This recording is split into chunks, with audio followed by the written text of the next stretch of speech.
Et direction Yamoussoukro, la capitale politique de la Côte d'Ivoire, après le succès remarquable des 3 premières éditions des conférences africaines en tribologie en 2014, 2017 et 2022, c'est Yamoussoukro, la capitale politique et administrative de la Côte d'Ivoire, précisément l'Institut national polytechnique Houphouët-Boigny, qui va abriter la 4e édition.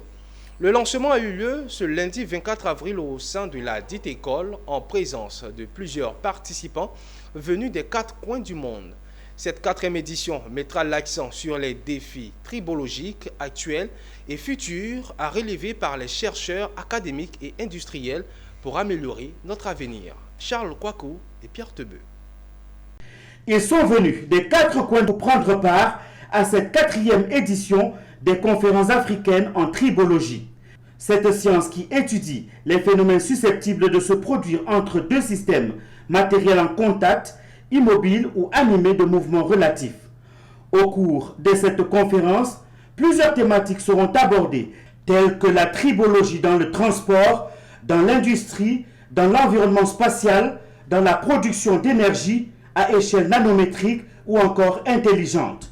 Un grand enjeu pour la Côte d'Ivoire car elle va permettre aux étudiants et à la jeunesse de connaître la tribologie. Les enjeux de cette conférence, c'est de pouvoir sensibiliser les jeunes étudiants et doctorants de l'INPHB et plus généralement de la Côte d'Ivoire à une science qui s'appelle la tribologie, science du frottement, de la lubrification et de l'usure. Ça permet de pouvoir, entre autres, faire réaliser de la maintenance préventive et prédictive pour pouvoir optimiser le développement et le fonctionnement des industries, donc du système économique et social de tout pays.